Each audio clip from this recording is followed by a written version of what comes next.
Ready to reconceive, reshape, renew, and rebuild? We're talking buildings of the future. It's the perfect time to renew our living ecosystems to be smarter, safer, sustainable. Retrofit with the hardware, software, and services that create real resilience. Redesign with more digital, more electric, and more efficiency. Retool so they revise, react, and respond to our needs. Life is on.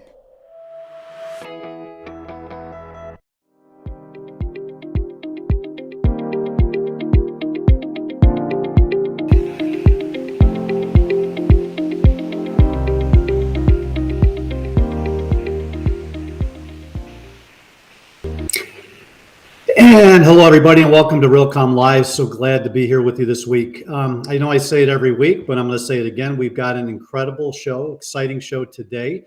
Kind of a topic that we've been inadvertently talking about for probably the last 18 months. Post-pandemic, what happens after the pandemic as it relates to commercial and corporate real estate, as far as the role technology will play. And that's been a theme for Realcomm for almost 25 years.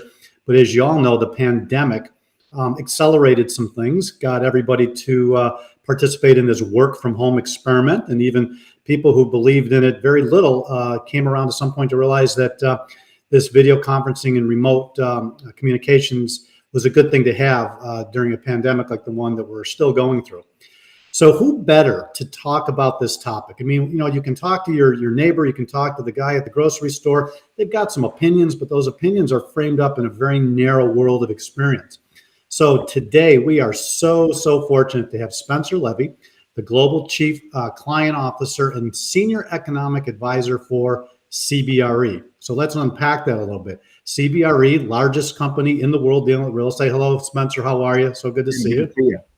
So we start with CBRE, right? You guys touch every corner of the planet. You've had a stellar reputation for hundreds of years in various iterations. And you and your role is literally to run around the world, talk to everybody, take the anecdotal data, take the statistical data, grind it up, and tell us what the heck's going on.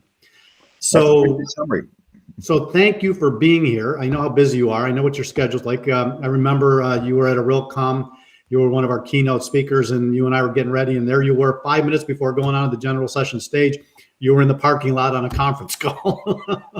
So sounds like my life. Yeah. So I am so glad that you found some time for us. So let's start with you giving, for those who are not fortunate enough to know your background, why don't you give everybody a little bit of overview of what you do, where you've been, and the kind of role you play at CB. All right. Sure. So today I am the Chief Client Officer at CBRE, and I have responsibility for our largest clients on both the investor and the occupier side. I also still have a foot in our research division as Senior Economic Advisor. Not just reading the research, but occasionally writing on it. I'm also fortunate to be the co-chair of the Real Estate Roundtable's Research Committee with my terrific partner, Paula Campbell-Roberts from KKR. So I have my finger on the pulse of all of the capital issues, all of the political issues that impact our industry today. And I talk to clients about them, and I learn from our clients as well.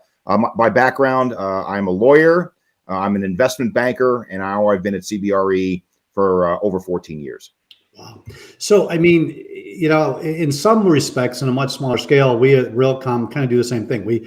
Our focus is real estate technology, automation, innovation, and how it impacts space. So we talk to people, and these are the people we talk to. So we've got a pretty good perspective on this issue. But I can't imagine what your brain has to go through to take all the data that you receive and then, kind of reorganize it and come out with what are simply, anomalies versus true trends. I mean, do you have a process, or is it just what goes on in your brain to be able to say, all right, this is not a trend. This is something that's going to come and go. And this is what we can really expect in 5 years. Well, I think the best way to start the conversation is to say that even since I was a kid, I've always been a skeptic. And to be a skeptic, I think, is a good thing, to question all the answers. And so I always start with a traditional house view. And I have our traditional house view on what's the outlook for the economy, what's the outlook for office, for retail. And then I take a step back and I question it. And I question it using the tools that I have available. And some of those tools are anecdotal, speaking to clients about what the facts on the ground say, because one of the things I always say about commercial real estate is you can't just rely on data and artificial intelligence. You have to know the facts on the ground. But then a lot of it is based upon academic experience and grounding, going back well over 30 years, including my experience back at the Cornell School of Industrial and Labor Relations, where I studied labor. And I mention that specifically because it's the one issue that I think is the most overlooked, but the single most important one. If you were to put a guide over what really has gone on during COVID and what we expect in the future, it is a labor issue. It is not a real estate issue. Well, I mean, think about it. Where do laborers spend their time? Indoors for the most part, right? And so they will drive the conversation. So let's just set some framework up. So, let's go back 50 years. Office, industrial, retail, multifamily to some extent. We lived in a world where you lived in one place, jumped in an automobile, went to work, got off of work, got in your car, went to the mall, did some shopping, ran some errands, went home, took the kids, to sports or whatever.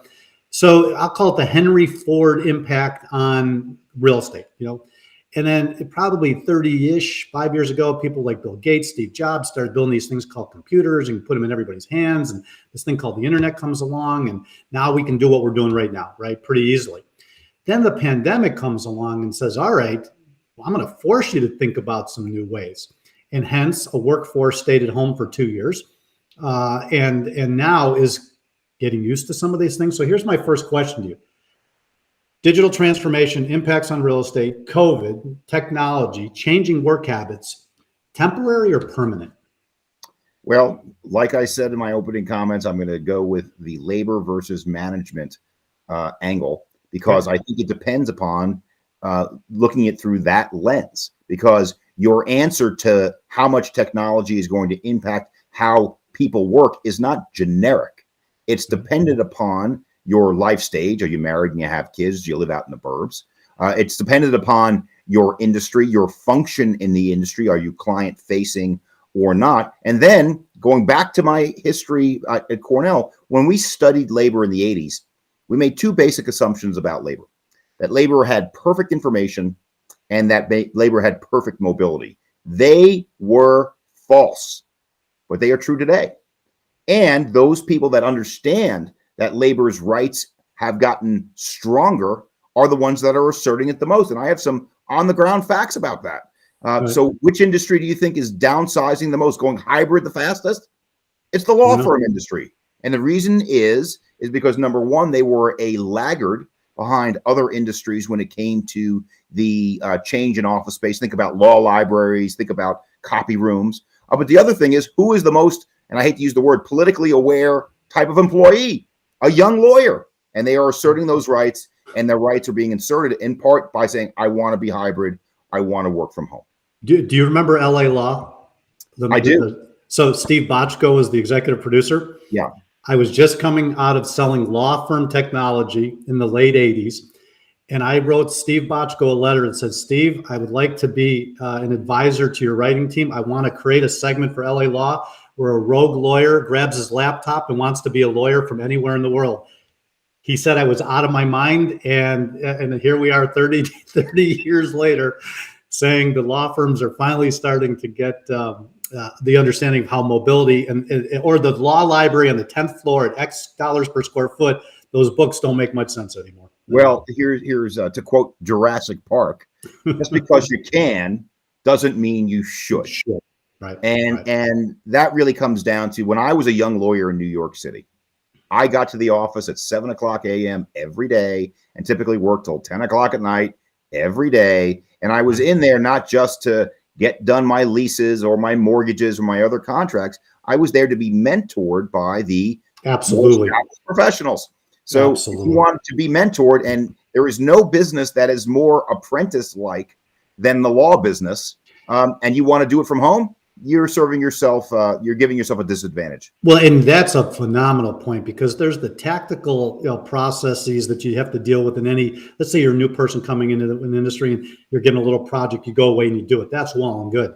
But that mentoring, that 15-minute conversation, at lunch, or those discussions in the hallway, or that drink after work, I mean, you can't discount that. And that's where it's going to be interesting to see how the digital and the physical worlds come together. If some way they can, for those people who are doing 2-hour commutes and can't come in every day, how do we give them the opportunity to still participate in things like mentoring, Well, that's right. I mean, listen, my dad lived up in Pound Ridge, which is north of the city. He commuted 2 hours each way every day to the office, and it was like normal. Right. That was was normal. So I think that that may not be normal anymore, particularly when you're at a life stage when you got young children at home and you want to go to sporting events and otherwise. But nevertheless, I think that the future looks more like the past than most people think once you break it down by the measures that I just discussed, by life stage, by industry, by job function. If your job function is primarily client facing, you are going to be primarily in the office. But see, I would question, I was always client facing in every role, in every career, part of my journey. And I was never in the office because I was always at the client site, right? I was office. Better stated, in an office. Office, got it. Not necessarily your office, right? Because I'm never in my own office. I'm always at the client's office or at a dinner with the client or at coffee with the client. To me, the office for me has always been the amalgamation of all these things. Funny story, when I first got to CBRE 14 years ago, I had 3 offices that literally had my name on the door. One in Baltimore, one in DC, and one in New York. Now I have none, and I'm happier. Well, it's funny, though. You said we have to go back. How far back do we have to go? If you think about the late 1800s, the library in the home was the place where business got done. Then you go a little bit further down the road. Where did the shopkeeper live? Above his shop, right? So I think sometimes if we want to look to the future, we really do need to look to the past and kind of examine, had we been here before?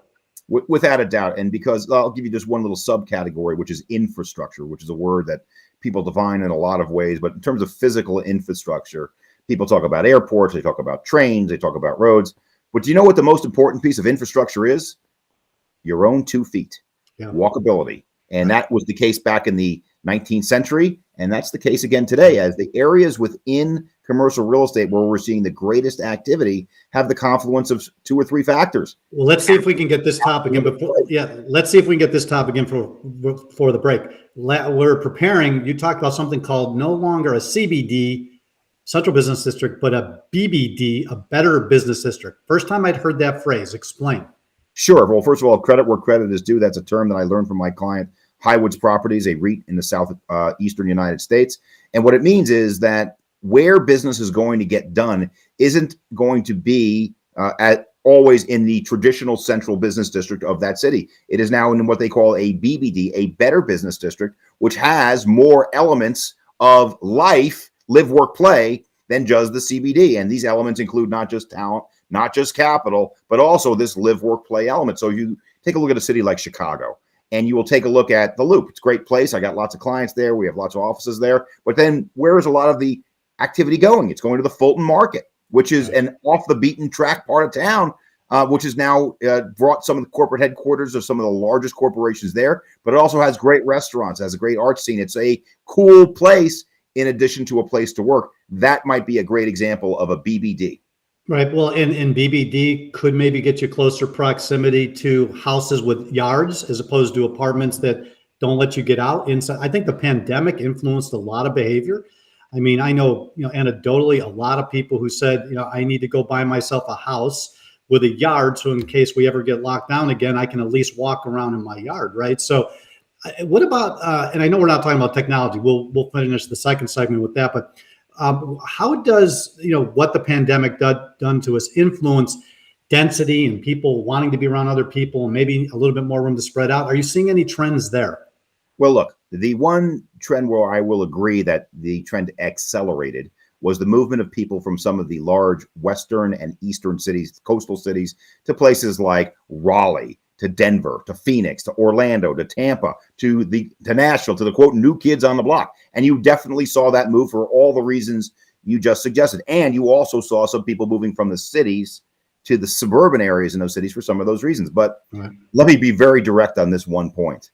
Do not count out New York, San Francisco, Chicago, LA, because we did a study on several of those markets, which said that even though they are going to face more competition from some of these new kids on the block markets, and they are going to have a shrinking demographic overall, they're still going to have a growing demographic in the most highly educated, highly talented, and dare I say it, highly productive people. And that is what drives real estate demand. And that's why the future I would love to have you back and do a segment just on this topic, and then we can draw the technology conversation into it. But San Francisco's getting battered pretty hard right now.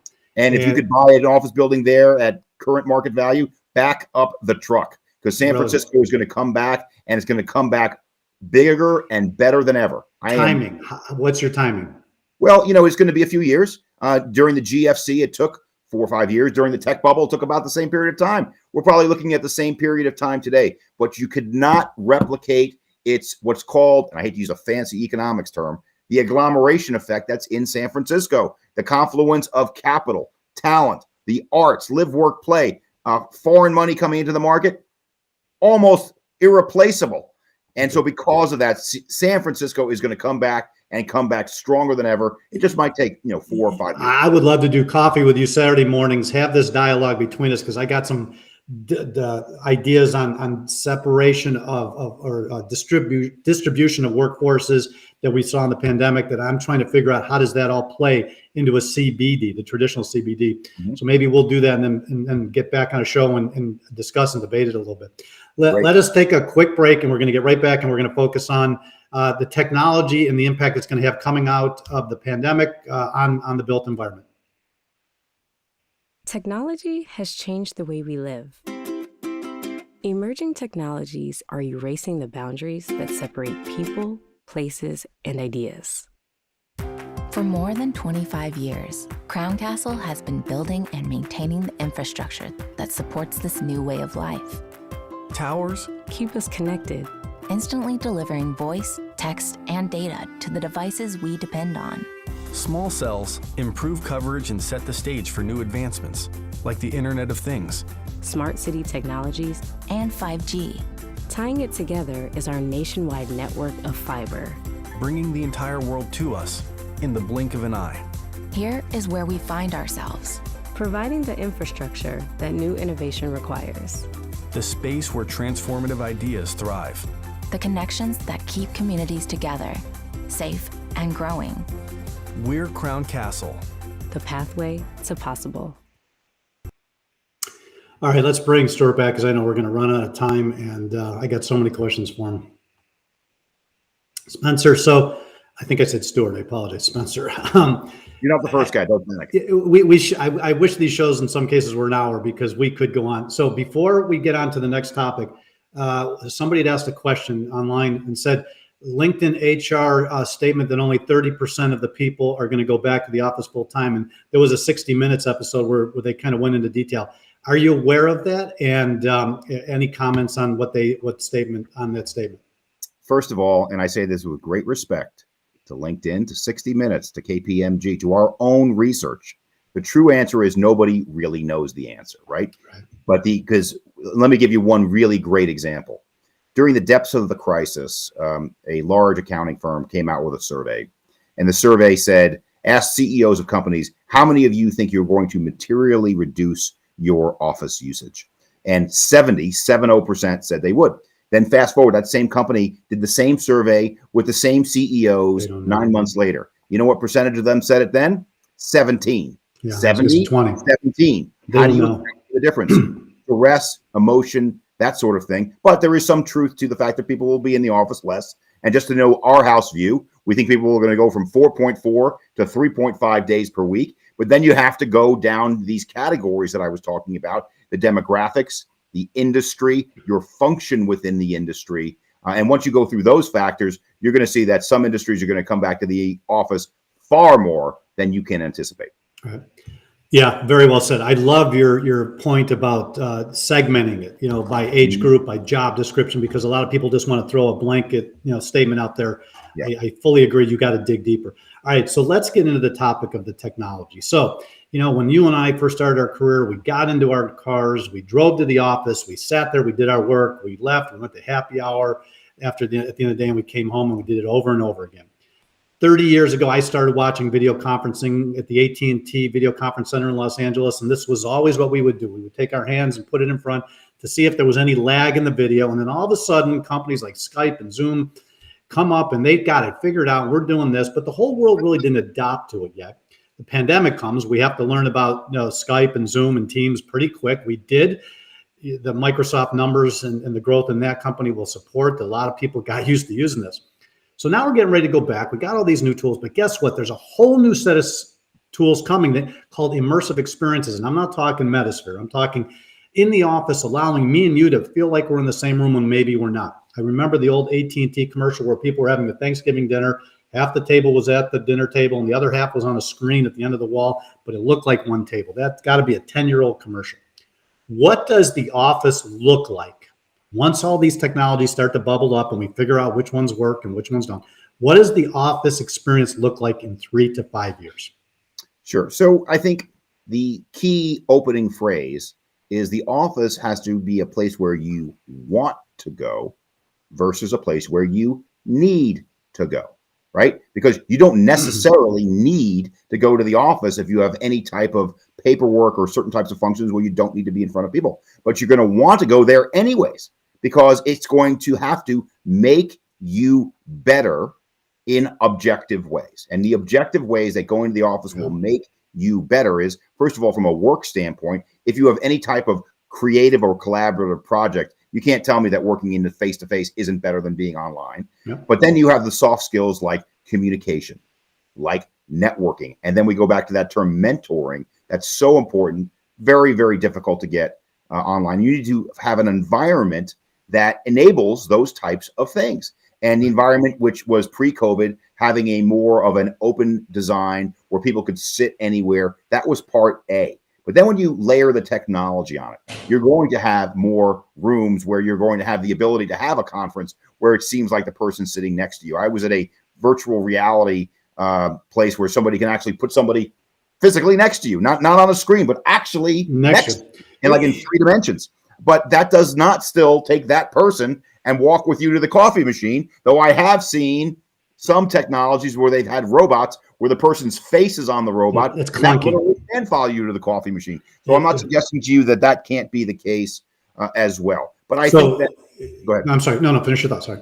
No, but I think that ultimately those are the communication tools that we're going to use, right? But I think there's a whole other category here that we haven't talked about, which are the analytical tools for making a real estate investment or occupancy decision.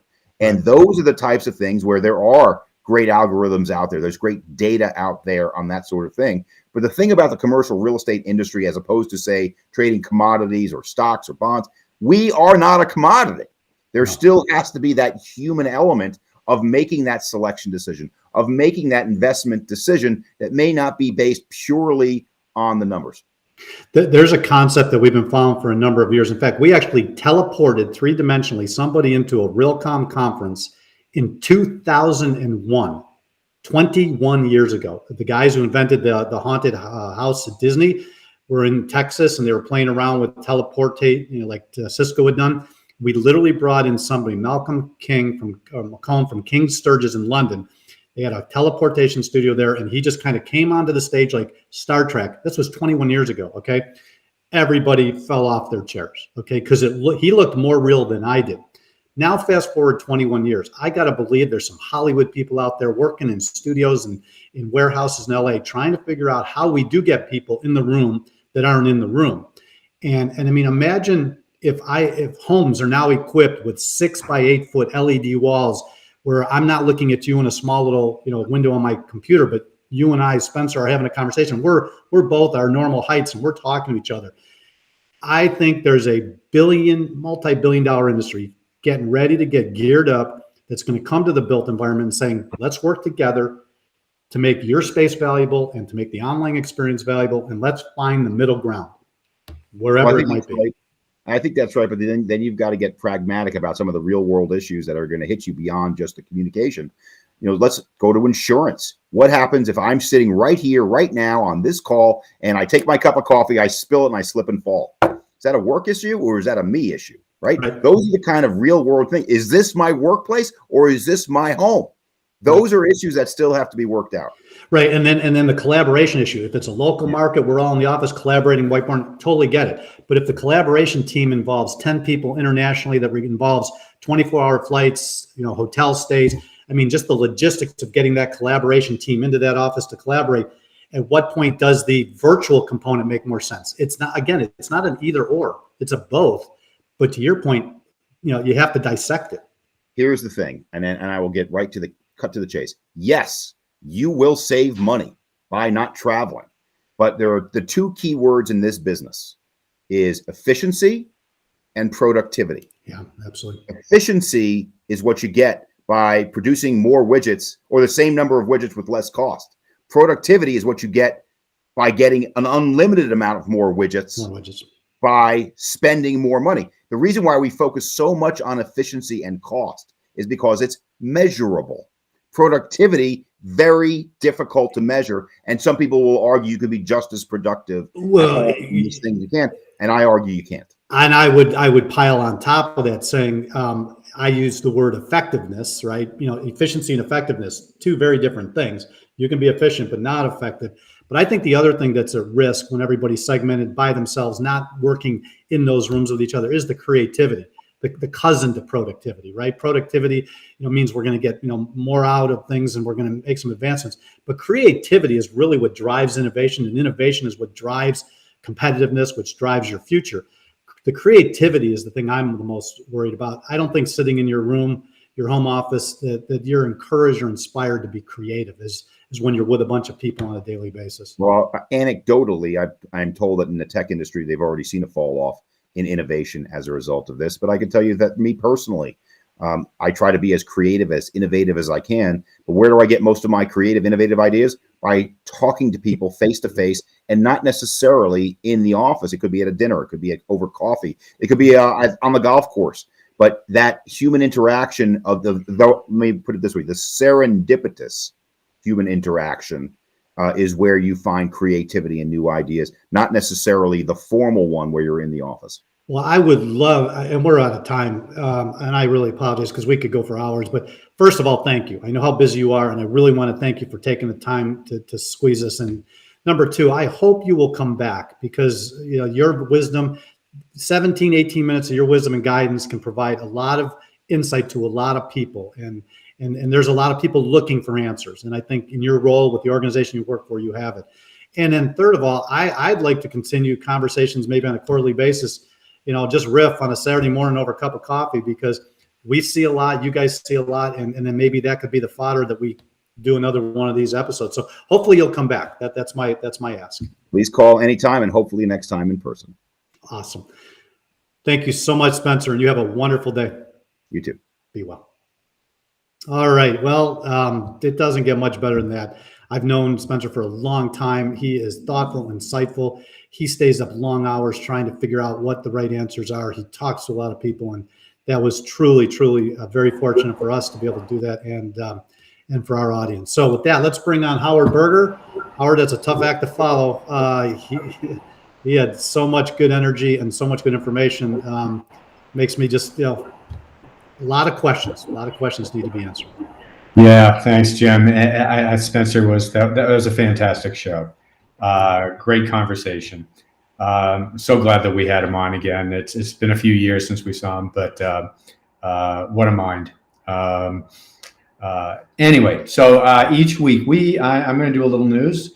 We highlight a few of the articles from our weekly news briefing, where we release every Thursday morning. And so our lead article this week is by Serene Almaman, CEO, and Chase Youngblood, solutions engineer from Senseware. And it recaps the story of how we worked with Car Properties to assemble an array of indoor air quality, I'll call them IAQ sensor platforms at Realcomm this past November, and how Car Properties subsequently selected Senseware as their IAQ platform of choice to roll out to their entire portfolio. We installed at the conference, we installed a number of these platforms in order to continually monitor indoor air quality, but also to educate all of our attendees on the processes and technologies involved in a data-intensive IAQ project. So when they walked in, attendees were welcomed with the question, do you know what you're breathing?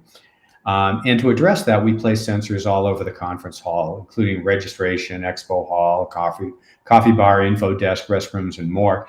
Data was sent in real time to IoT platforms, which analyzed it and then spat out a few key metrics about the air and the overall space. And using the SenseWare platform in particular, when attendees scanned their QR code, they got a dashboard that displayed real-time air quality metrics, which in turn sparked a lot of conversations.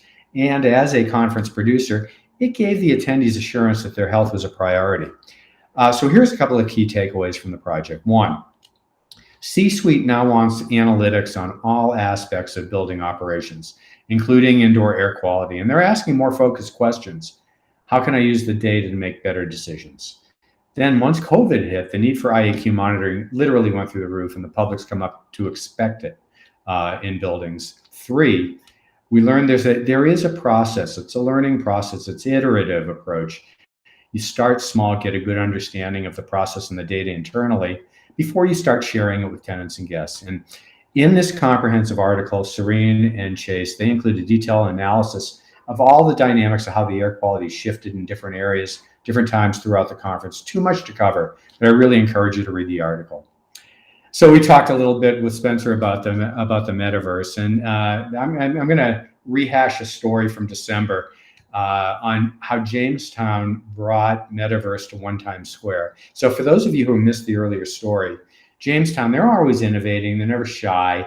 They're now the most active REIT investor in the blockchain and digital assets industry. And in late December, they announced a joint venture with Digital Currency Group to create One Times Square in Decentraland. And that's the leading decentralized virtual world. So Michael Phillips, president of Jamestown, he believes the integration of virtual and physical worlds in the metaverse are going to be an important evolution of real estate, and that the built environment and it's going to give access to folks to the immersive virtual experience.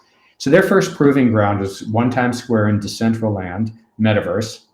Can't get over that. Where they kicked off with a New Year's Eve MetaFest 2022 global party that featured live music, entertainment, rooftop VIP lounges, crypto art galleries, and immersive games.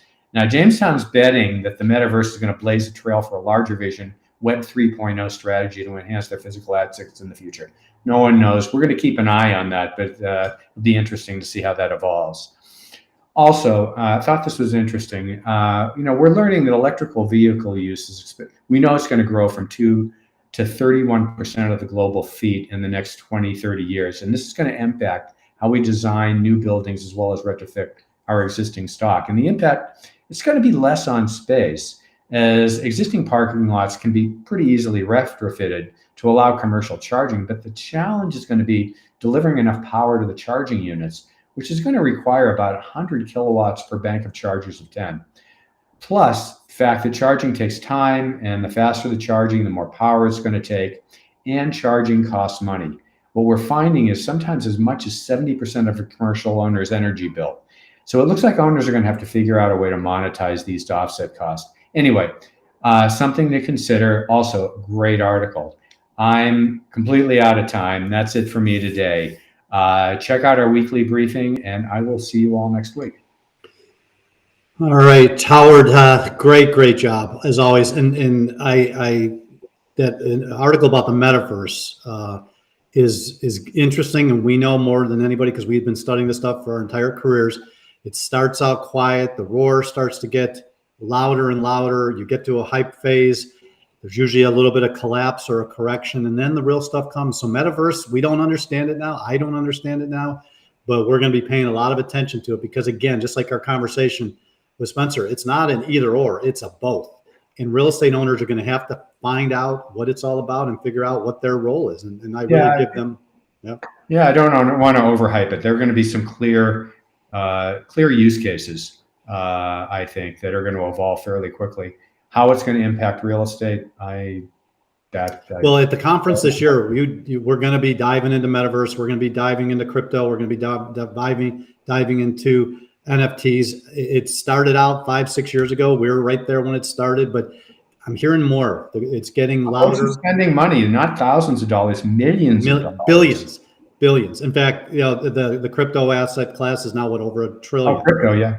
Yeah. So we need it, and thank you very much for the work you do to keep us apprised of sifting through the hype and the stuff that looks a little bit more real. So I We're appreciate going to have these conversations at the conference this year also. There we are. All right. Well, you have a great day and a great weekend, and I will talk to you soon. Next year. All right. Before we wrap today and talk about next week a little bit, let's hear from our final sponsor. Introducing ThoughtWire OS, an operating system for high IQ smart buildings, districts, and even cities. We centered the design of ThoughtWire OS on user experience for a solution that truly adds value. ThoughtWire OS is built on our proprietary and patented digital twin. Our exclusive SenseThink Act cycle continuously updates the digital twin with physical and contextual data from both the building and its occupants. ThoughtWire's reasoning engine uses machine learning and AI to intelligently orchestrate actions that will significantly improve your KPIs. High IQ smart buildings are ESG powerhouses. ThoughtWire buildings are more efficient, more sustainable, and more resilient. Our buildings are safer, healthier for occupants, and will increase user loyalty. Access to data is more transparent with valuable reporting of key metrics. Make your buildings high IQ smart with ThoughtWire OS. All right. Great show. Thank you to Spencer. Thank you to our sponsors. Thank you to our team for putting this together. Great show. So next week, going to get even wilder. When Realcomm started 25 years ago, the premise was simple. Real estate technology, automation, innovation is going to have a significant impact on how we operate, use, transact, build, lease, design space. Boy, nothing has been truer. Today, it is moving at 1,000,000 miles an hour. Technology is hitting our industry at all sorts of different angles. And the metaverse is one. So next week, physical space meets the metaverse. We've got a great speaker. Our guest is going to be Kunal Lunwai from IGA Ventures. I'm sure I mispronounced that incorrectly. I'm going to get it right next week. But Kunal is becoming an expert in understanding the metaverse, not just in general, but we're going to dive into what the impacts on the real estate market are going to be. What will physical space play in this new virtual world? And Bill Gates is on record as saying that 30%, I forgot the article, I just read it the other day, that office interactions are going to take place on the metaverse. So we can't ignore it. We're not going to. We're going to dive right into it. And I'm excited to have this conversation with somebody who actually knows what they're talking about. So with that, I say goodbye. Have a great day. And we will see you next week where we are going to explore the metaverse. Be well.